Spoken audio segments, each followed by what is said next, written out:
He's just a leech, don't talk to him. The sentence cut through the checkout lane like a blade. For a heartbeat, the store went silent in my head. The scanner stopped beeping. The cart stopped rattling. Even my breath seemed to pause. Then laughter followed, first Brandon's quick and careless, and then Denise's. Not loud, not cruel, just easy, like agreement required no effort at all. They had no idea I owned the store. And that was the moment everything finally broke. If you've ever stood in public while someone stripped you down with words, if you've ever swallowed it because you thought silence was the price of peace, stay with me. Follow this to the end, and when you're ready, tell me where you're watching from. For years, I felt like I didn't reach anyone. That day, I decided I would again. It should have warned me that something was off when Denise insisted on grocery shopping together. She usually avoided errands, said the lights bothered her eyes and the aisles were too crowded. But that Tuesday morning, she was ready by 9:30, purse on her shoulder, hair smooth, lipstick perfect.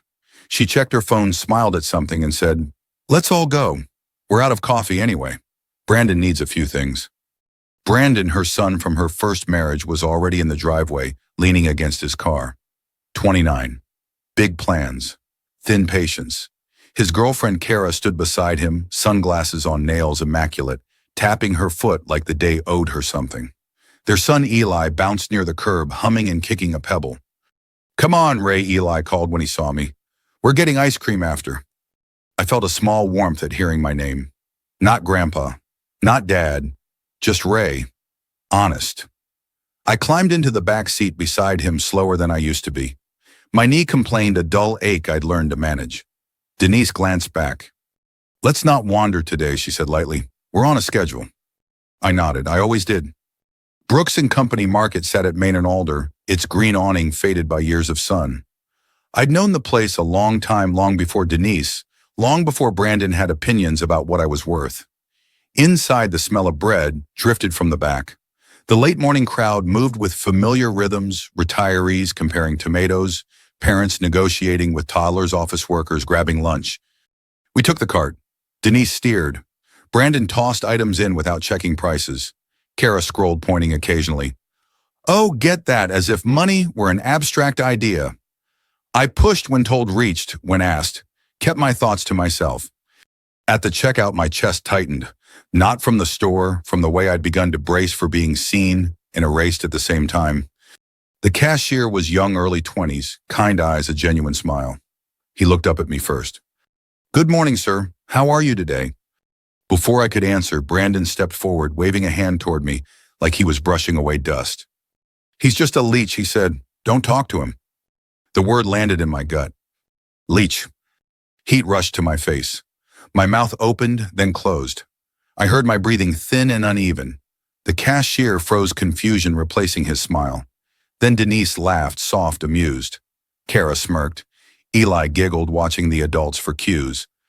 "Yeah," Eli said. "He doesn't do anything." I gripped the cart handle until my knuckles went white.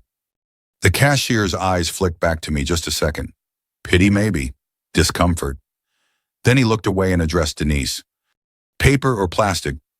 "Plastic," she said smoothly. No one looked at me again. I paid, bagged the groceries, pushed the cart outside. The sun felt too bright. My ears rang like I'd stood too close to a siren. On the drive home, they talked about weekend plans. Kara wanted a wine tasting. Brandon floated a short trip if things lined up. Denise nodded, chimed in. No one mentioned what had happened. No one asked if I was okay. At the house, I carried the bags in. Put things away the way Denise liked labels, forward produced, washed, freezer neat. When I finished, I slipped into my small room off the laundry area and closed the door. Calling it a bedroom was generous. A narrow bed, a dresser with one stubborn drawer, a high window. I sat on the edge of the bed and listened to the house live, without me, laughter upstairs, ice in a glass, a phone playing music. I thought of the first year Denise and I were married. She'd been different then, gentler, or maybe I'd been less observant. Brandon was younger, struggling, and I wanted to help. I fixed things, covered bills when it was tight, watched Eli so they could breathe. Little by little, my place shifted from partner to support, from family to fixture. I rubbed my knee absently. The word Leech echoed again. I opened the bottom drawer and pulled out the slim leather folder I kept hidden. Inside were documents that told a quieter truth: bank statements, investment summaries, ownership agreements, decades of restraint, of choosing the long view, of building without applause. I remember the night Denise suggested I take this room. It makes sense, she'd said, smiling. Brandon needs space. You don't mind, do you? I'd smiled back and said no. Silence was easier than being labeled difficult. A knock upstairs. Footsteps paused outside my door. Ray, Denise said, dinner in an hour. I won't forget, I replied. When she left, I slid the folder back and closed the drawer. At dinner, I ate quietly while they talked around me. Kara criticized the seasoning. Her plate was empty by the end. Brandon complained about work he didn't have. Denise nodded along, glancing my way like she was checking whether I was still there. Later, alone again, I stared at the thin crack running down my wall, a line I'd seen 1,000 times. Tonight it looked like a boundary. I took out my phone. Tomorrow I would make a call. They had laughed at me in public, reduced me to nothing. They had no idea who I really was. And that would change. The ride home felt longer than the 10 minutes it actually took. Brandon drove with one hand on the wheel, the other tapping his phone. Kara leaned in, whispering commentary meant for Denise, but loud enough to be heard. Denise nodded along, adding the occasional laugh. Their voices filled the car, bouncing off the windows, crowding the space. I watched the town slide past the barber shop, with the spinning pole the hardware store, with its faded sign the post office where I used to stand in line on Fridays. I'd lived here long enough to know every crack in the sidewalk, long enough to believe I belonged. Mom, Brandon said, eyes still on his screen. We should do that wine thing this weekend. Kara found a place. It's not cheap, but it's worth it. Denise hesitated. We'll see. Kara smiled. You only live once. Besides, Ray doesn't really need much. The sentence floated backward like exhaust. Denise glanced at the rearview mirror, checking my reaction. I gave her nothing, just kept my gaze on the road. When we pulled into the driveway, I waited. Let them get out first. Let the laughter move inside. My knee protested as I stood, a sharp reminder of years spent lifting and fixing and doing the kind of work no one remembered when it was time to assign value. Inside, the house snapped back into its usual rhythm. Brandon disappeared into the living room. Kara followed, already critiquing the decor. Denise set her purse down and turned to me. Ray, can you bring the groceries in? I've got it, I said. I always did. The kitchen smelled faintly of lemon cleaner and coffee. I set the bags on the counter and unpacked with the care Denise preferred, produce rinsed and dried, pantry labels facing out, freezer stacked neatly. It wasn't about order. It was about not giving anyone a reason to sigh. When I finished, I washed my hands and walked down the short hall to my room. It was quiet there in a way the rest of the house never was. Narrow bed, dresser with the stubborn drawer, one chair by the wall, a high window that let in light but little else. I sat on the bed and listened. Voices upstairs, ice in a glass, a phone buzzing. Life continuing untouched. I thought back to the early days with Denise. We'd cooked together, then laughed at burnt edges and shared plans that felt possible. Brandon had been rough around the edges, but trying. I'd wanted to help. I'd believed effort earned place. Somewhere along the way, effort became expectation. I lay back and stared at the ceiling. The word Leech returned, unwelcome and sticky. It wasn't the first time Brandon had dismissed me. It was just the first time he'd done it in public, with Denise laughing along. A knock came at my door. Ray, Denise's voice. Dinner's in an hour. I know, I said. She lingered a beat. We're having friends over later. You won't mind keeping to your room, will you? No, I replied. Of course not. Her relief was audible. Thanks. When the door closed, I sat up and opened the bottom drawer. The slim leather folder waited beneath folded sweaters. I pulled it out and rested it on my knees. The documents were ordinary looking, no gold seals, no drama. Bank statements, investment summaries, ownership agreements. Things I'd built quietly after my first marriage ended, when I promised myself I'd never be cornered again. I'd saved when others spent. I'd invested small and steady. I'd learned patience. Brooks and Company market was there too. A minority stake, but meaningful. Enough to have a voice if I chose to use it. I hadn't, not yet. Keeping peace had seemed more important than being right. I closed the folder and slid it back. Dinner was the usual performance. Brandon talked about ideas he hadn't executed. Kara criticized the seasoning. Her plate was empty by the end. Denise nodded, smiled, kept things moving. No one asked about the store. No one mentioned the checkout lane. Afterward, the house filled with other voices, Denise's friends' laughter sharper and louder. I retreated to my room as expected and sat on the bed listening to the muffled party above me. I could picture them drinks and hand-trading stories. I could picture Denise explaining me away. Later, when the guests were gone and the house quieted, Denise knocked again. "We're thinking of repainting next month," she said casually. "You'll need to pack up your room for a few days. Maybe sleep in the basement while they work." It wasn't a request. "That's fine," I said. She smiled satisfied and walked off. I closed the door and leaned against it. The small room felt smaller. I rubbed my knee once, then stopped. I didn't need the reminder. I took out my phone and scrolled to a number I'd saved years ago but rarely used. Warren Brooks. We'd met through work long before Denise. He trusted me when others wouldn't. He respected quiet follow-through. I didn't call yet. Instead, I opened a note and wrote a single line, "Stop mistaking silence for peace." The house settled into sleep. I lay back staring at the ceiling, listening to the hum of the refrigerator down the hall. For years, I'd told myself endurance was love, that usefulness earned belonging. But that afternoon at the checkout, Brandon's voice, Denise's laugh had stripped the lie bare. Tomorrow I would stop enduring. Tomorrow I would make the call. I made the call the next morning. Not from the house, not from my room.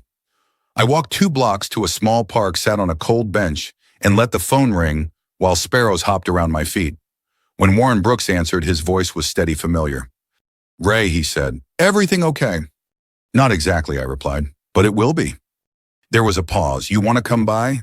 "Yes," I said, "today." After I hung up, I didn't rush home. I sat there a while watching a jogger pass a woman walking her dog. Ordinary life moving forward. I realized how long it had been since I'd let myself be part of it. When I returned to the house, Denise was in the kitchen scrolling through her phone. She barely looked up. "Out early," she said. "I had something to take care of," I replied. She frowned. "What kind of something?" "Personal," I said, and kept walking. For the first time, I didn't feel the need to soften the word. In my room, I opened the closet and knelt.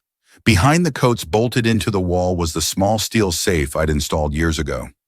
I hadn't opened it in a long time, not because I'd forgotten what was inside, but because opening it meant acknowledging a version of myself I'd kept deliberately quiet.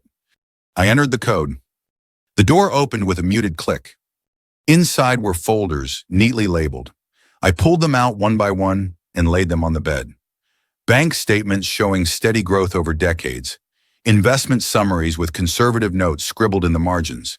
Deeds to 2 modest rental properties downtown. And the partnership agreement with Brooks and Coden Market. I sat on the edge of the bed and let the weight of it settle. After my first marriage ended, I learned the hard way what it meant to be unprepared. I'd watched stability vanish overnight. I'd promised myself I'd never be that exposed again. So I saved, I invested. I said no to things that glittered and yes to things that lasted. When Warren had asked for help years ago, just a bridge loan, he'd said I'd seen more than a struggling store. I'd seen a community anchor. I'd written the check, quietly asked for equity, and never made a show of it. 35%. Enough to matter. Not enough to brag. I closed the folder and stood. Brooks and Company was busy when I arrived. Late morning crowd, the same warm smell of bread. As I walked past the registers, the young cashier from the other day, Noah, looked up. Recognition flickered across his face. "Good morning, sir," he said, a little uncertain.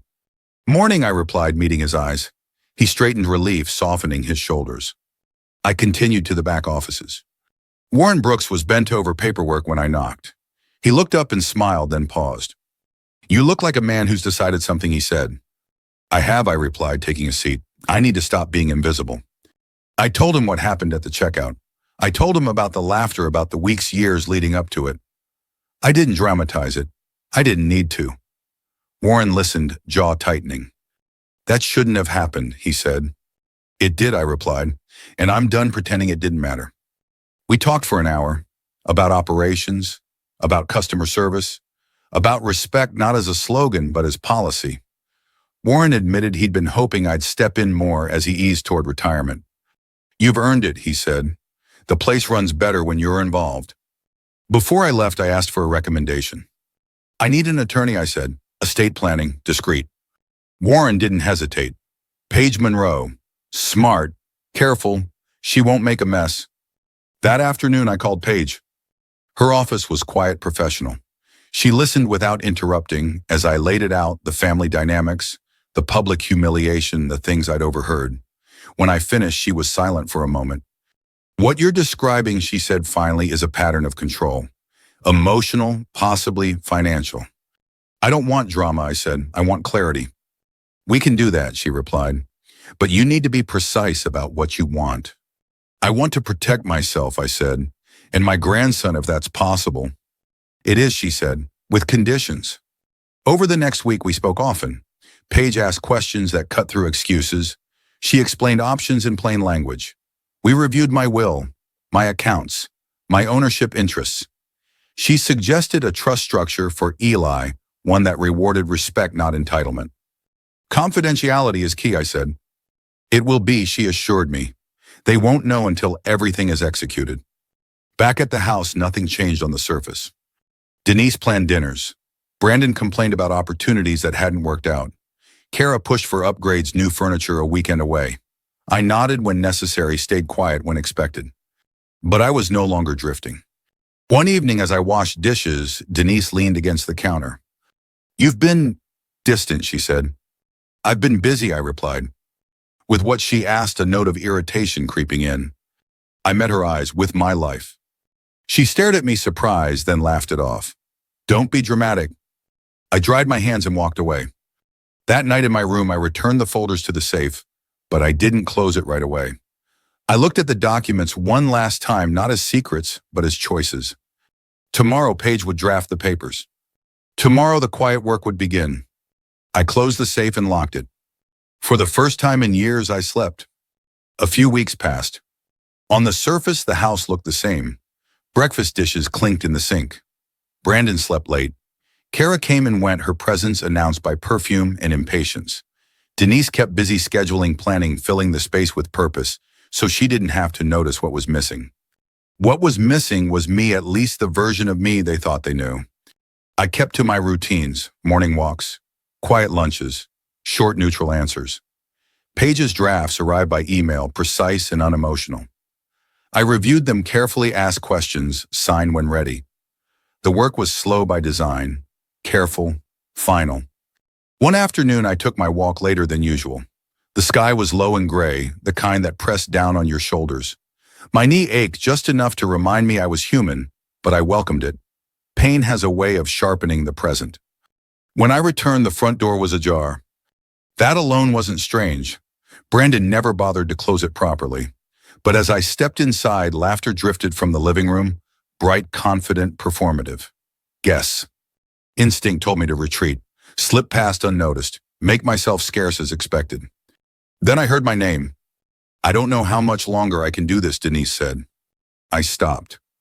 Her voice wasn't angry. It carried the tone she used when she thought she was being reasonable. Do what Kara asked. Have Ray around all the time, Denise replied. It's heavy. Brandon snorted. He's always there, watching like he's waiting for something. My hand tightened on the doorframe. Kara laughed softly. I know exactly what you mean. It's awkward. Denise sighed. I feel bad saying it, but I've done a lot for him, for us. And Brandon and Eli need stability, a future. A future. The word landed like a justification already rehearsed. I'm not heartless, Denise continued, but at some point things have to make sense. Exactly, Kara said. And let's be honest, he doesn't really contribute. Brandon's voice cut in sharper. I tried, Mom. I really did. I've applied everywhere. Nothing sticks. And he just sits there acting like he's above it all. I swallowed. I never said that, Denise replied, but he could have helped more. Introduced you to people. Put some money behind your ideas. I asked, Brandon said. He always had an excuse. I felt a familiar sting, the rewriting of history, neat and convenient. Kara lowered her voice. So what's the plan? There it was. Denise hesitated, then spoke carefully. I've been looking into options. Assisted living. Somewhere decent but affordable. It might be better for everyone. My chest tightened.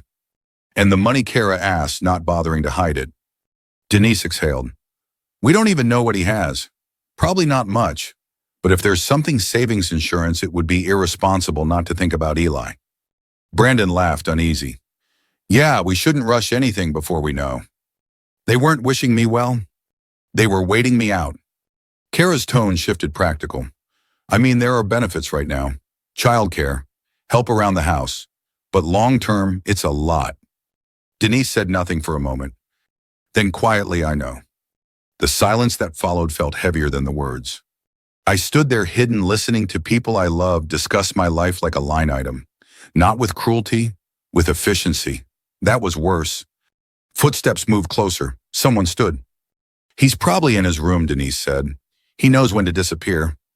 I stepped back, careful not to make a sound, and moved toward the stairs. My legs felt weak, but my mind was clear.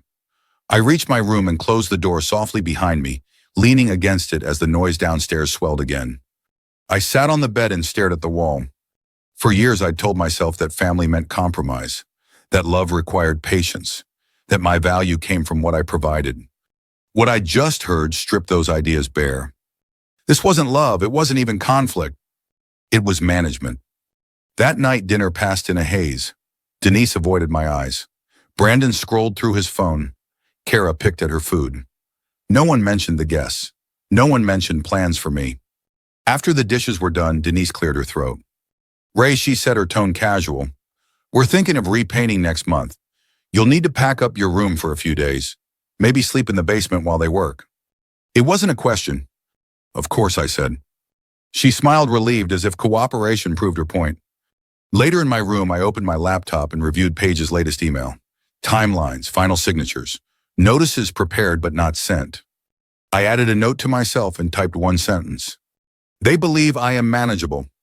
I picked up my phone and sent Paige a message. I heard them. Let's proceed. Her reply came quickly. Understood. We'll finalize and set the date. I set the phone down and lay back staring at the ceiling. The thin crack looked different now, not a boundary, but a seam ready to split. They thought they were planning my future. They had no idea I'd already reclaimed it. Once the decision was made, I didn't rush it. That was the hardest part to explain to people later. Why I didn't explode, why I didn't confront them the moment I knew. Anger wants speed. Dignity prefers precision. Paige had warned me about that on our second call. Move too fast, she said, and you give them time to spin a story. Move carefully and the facts speak for themselves. So over the next few weeks, I did something new. I paid attention. I watched how Denise spoke to Brandon when money came up, how her voice softened, how she framed every request as necessity, every expense as sacrifice. I watched Brandon pace the living room phone to his ear, talking about opportunities that never quite materialize. I watched Kara's impatience sharpen whenever timelines stretched, whenever she realized nothing was coming quickly. And I stayed quiet. Paige's office became my anchor. We met twice in person, once by phone, once by video. She was methodical, never rushed, never dramatic. She explained everything in plain terms, then explained it again to make sure I understood the consequences, not just legally but emotionally. This isn't about punishment, she said. It's about boundaries. And boundaries hold best when they're boring. We revised my will first. Denise and Brandon were removed as beneficiaries. Cleanly, legally, without commentary. Paige asked me once if I wanted to leave a letter explaining my reasons. No, I said after a moment. They've heard enough from me. We established a trust for Eli, modest, structured, intentional. Not a windfall. Access at 25. Educational support earlier if he asked directly and respectfully. Clear language about expectations. This gives him a chance, Paige said, without rewarding entitlement. Next came the business. Paige coordinated with Warren Brooks and his son James, who handled legal matters for the store. Warren had been honest with me in our second meeting. I didn't push before because you didn't want it, he said. But you should know your stake matters. People listen when you speak. 35% of Brooks' Cumber Market didn't make me a king. It made me relevant. Enough to influence policy, enough to demand standards. We formalized my active role. Nothing flashy, no announcements, just paperwork that shifted authority quietly and correctly. Then came the house. This was the part Paige made me sit with. You can separate finances without displacing them immediately, she said, or you can establish a timeline. Both are legal. Only one aligns with what you told me you want. I thought about the basement couch Denise had suggested, about being managed out of my own space, about conversations held just beyond my reach. Set a timeline, I said, 30 days. Paige nodded and drafted the notice. Throughout it all, confidentiality held. No leaks, no hints, no raised eyebrows at the bank, just signatures and confirmations. At home, the dynamic stayed the same. If anything, it grew more confident. Denise made plans further out. Brandon talked about the future as if it were already funded. Kara pushed harder, impatient now, her tone sharper. One evening, as I dried dishes, Denise leaned against the counter. "You've been unusually calm," she said. "Everything okay?" "Yes," I replied. She studied me. "You're not upset about, the store thing." I met her eyes. "Why would I be?" She hesitated, then laughed. "Right, of course." Later that night, Brandon cornered me in the hallway. "Hey," he said, casual but edged. "If you know anyone hiring, really hiring, you could put in a word." "I'll think about it," I said. He scoffed. "You always say that." I didn't respond. A week before the documents were finalized, Paige called me herself. "We're ready," she said. "Everything is executed. Notices are prepared. When do you want delivery?" I looked around my small room, the narrow bed, the high window, the quiet that had once felt like safety and now felt like a holding pattern. "Saturday morning," I said, 10 o'clock. "Understood," she replied. "We'll keep it factual." That Friday night, Denise hosted another small gathering. Wine glasses clinked. Laughter filled the living room. I stayed in my room, reading, listening to the house breathe. For the first time, the sounds didn't bother me. I wasn't being excluded. I was already gone. Saturday arrived without ceremony. I woke early, dressed carefully, and packed a small overnight bag. Paige had advised me to have somewhere to go. "It keeps the focus where it belongs," she'd said. I sat on the edge of the bed and felt my knee ache just a little, a reminder of time, not weakness. Downstairs, voices drifted. Brandon joked about brunch plans. Kara laughed too loudly. Denise moved between rooms, organizing. At 10 o'clock on the dot, the doorbell rang. I stood. For years, I'd believed endurance was strength, that staying quiet kept families intact. What I was about to do would prove otherwise. I walked toward the living room, not with anger, not with triumph, just with resolve. The paperwork was ready. So was I. The doorbell rang exactly at 10. Denise glanced up from the kitchen island, irritation flickering across her face. "Are you expecting someone?" "No," Brandon said from the couch, already half lost in his phone. Kara's eyes lifted, calculating. Eli hovered near the stairs, uncertain. "I'll get it," Denise said. When she opened the door, her posture stiffened. Two people stood on the porch. One was Paige Monroe, composed in a navy suit, leather briefcase in hand. The other was James Brooks, younger than his father Warren, carrying a slim folder stamped with the Brooks and Company logo. "Good morning," Paige said pleasantly. "Mrs. Collins?" "Yes," Denise replied, cautious now. "I'm Paige Monroe," she continued, "Ray's attorney." The word attorney changed the air. Before Denise could respond, I stepped forward from the hallway. "They're here to see me," I said. All three turned at once. Brandon's mouth opened, then closed. Kara straightened, folding her arms. Denise stared at me as if she were seeing a stranger walk into her house wearing my face. "What is this?" Denise demanded. "Ray, what's going on?" "Let's sit," Paige suggested calmly. "This will be brief." Shock does strange things to people. It quiets them. We moved to the living room. Denise sat rigidly in her chair, hands clasped so tightly her knuckles blanched. Brandon perched on the couch's edge. Kara remained standing, one heel already angled toward the door. Eli hovered near the stairs, eyes darting. Paige set her briefcase on the coffee table and opened it with unhurried precision. James stood beside her, neutral, professional. "This is unnecessary," Denise said, voice tight. "If this is about money." "It is," I said evenly, "and it isn't." She looked at me, searching for the man who used to soften every sentence. She didn't find him. 3 weeks ago, I continued, I was publicly humiliated at Brooks and Covered Market. I was called a leech. You laughed. You let your son and his girlfriend teach a child to do the same. Brandon scoffed. "You're blowing that out of proportion." I raised a hand. "Let me finish." Paige slid the first document forward. "Effective immediately," she said, "professional and clear. Denise Collins and Brandon Hale have been removed as beneficiaries from Ray Collins' estate." Denise's breath hitched. "You can't be serious." "I am," I said. Brandon shot to his feet. You can't just cut us out. We're family. Family doesn't plan someone's life like a problem to be solved, I replied. Family doesn't manage someone out of their own home. Kara's voice wavered. Ray, this is extreme. You thought I had nothing, I said quietly. You were wrong. Paige continued unflinching. A trust has been established for Eli. It's modest, structured, and conditional. Access at 25 with educational support earlier upon request. Respectful contact is required. Eli looked at me confused and frightened. Does that mean I can still see you? I met his eyes. It means I care about you, and it means how we treat each other matters. Denise's hands trembled as she reached for the paper. We were trying to do what was best, she said, voice cracking. For Brandon, for Eli's future. There it was, the justification rehearsed until it felt true. Doing what's best doesn't require erasing someone, I said, and it doesn't require laughing when they're humiliated. James cleared his throat and opened his folder. There's more. He placed a single page on the table. Ray Collins owns a 35% stake in Brooks & Company. Market, he said. It's a successful independent store with steady revenue. Mr. Collins has assumed an active management role as of last week. The room went quiet. Brandon's face drained of color. Kara took a step back, eyes wide. That's not possible, Denise whispered. You don't? I do, I said. I always have. James continued, matter of fact.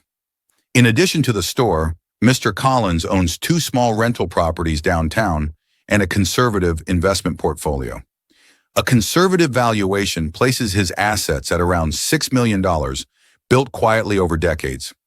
$6 million. The number landed with weight, not fantasy, not spectacle. Real, earned. Brandon sank back onto the couch. Why didn't you tell us?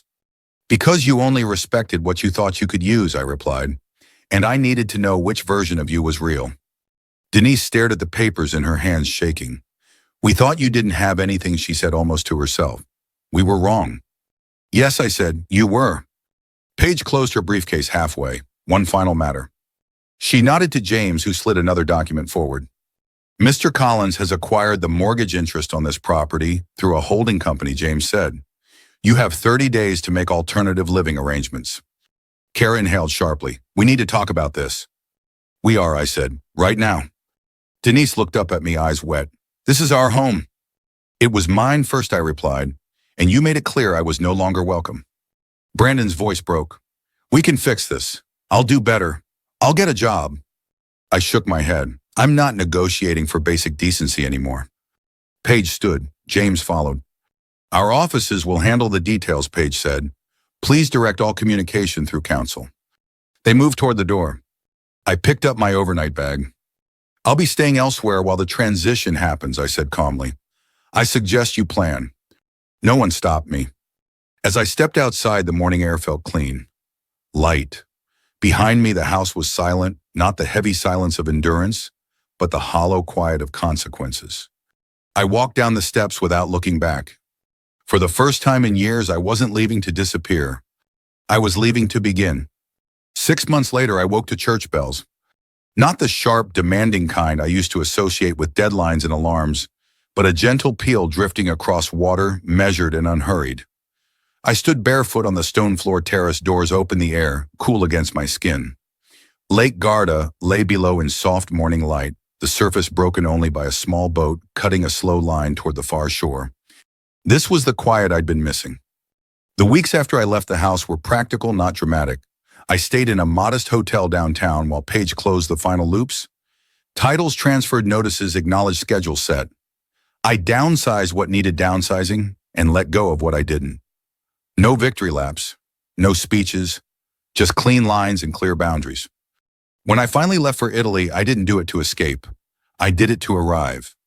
My place here isn't large. 3 bedrooms, a small garden, a library that smells faintly of old paper and citrus polish. Elena, who helps around the house, treats me with easy respect. She knows how I take my coffee and when I like silence. She doesn't ask questions that aren't hers to ask. I've learned enough Italian to order bread and apologize properly. I attend a weekly conversation group at the community center, retirees, a teacher, a man who restores bicycles. On Thursdays, I help in a neighbor's garden, trimming vines and listening more than I talk. On Sundays, I walk to the cafe by the water, where the owner greets me by name and pours without asking. No one here knows my balance sheets. They don't need to. Back home, things settled the way facts tend to settle slowly, and then all at once. Brandon and Kara didn't last. Without the promise of money, their patience thinned. Kara left first, efficient and unembarrassed. Brandon tried to call me a few times. I let them go to voicemail. He sent a message once, long, apologetic, tangled with blame. I didn't reply. Denise wrote too. Her first note was careful. She said she'd been under pressure, that she'd convinced herself she was doing what was best for Brandon and Eli, that she hadn't realized how far things had gone. Her second note was shorter. We thought you had nothing, it said. We were wrong. I read it twice, then I filed it away. I didn't block her. I didn't answer either. Forgiveness, I've learned, isn't the same as access. The one person I kept in steady contact with was Eli. At first, our calls were brief. He didn't know where to start. I didn't push. A month after I arrived, I mailed him a book we used to read together, an old paperback, the kind with dog-eared corners and a map inside the cover. I tucked a note inside, thought you might like this again. He called that night. Thank you, he said, voice small but sincere. I'm reading it. We talked about school, about a history project, about a baseball game he wanted to see. When his birthday came, I sent tickets, not expensive, just thoughtful. He called to say thanks, not because he was told to, because he wanted to. That was enough. Once during a visit back to town to finalize a few loose ends, I stopped by Brooks & Company Market. I walked the aisles without ceremony, nodding to familiar faces. At the checkout, Noah, the cashier from that day, looked up and froze for half a second. Then he smiled. Good morning, Mr. Collins, he said, respectful, easy. Good to see you. Good to see you too, I replied. No spectacle, just dignity where there hadn't been before. I met Warren and James in the back office, reviewed numbers, talked staffing. The employee buy-in was going well. Turnover was down. Training focused on respect, real respect, the kind that doesn't depend on who's holding the card. When I left, the store felt lighter. So did I. Some evenings here, I sit on the terrace with a glass of wine and think about the man I used to be, the one who believed endurance was the same as love, who thought silence could buy peace. I don't scold him. I understand him. He did what he knew how to do with the tools he had. But I also know this now: respect is not negotiable in a family. And choosing yourself at 62 isn't selfish, it's honest. I didn't destroy anyone. I didn't raise my voice. I didn't chase apologies that would have cost me more than they were worth. I chose clarity over comfort, and the world adjusted.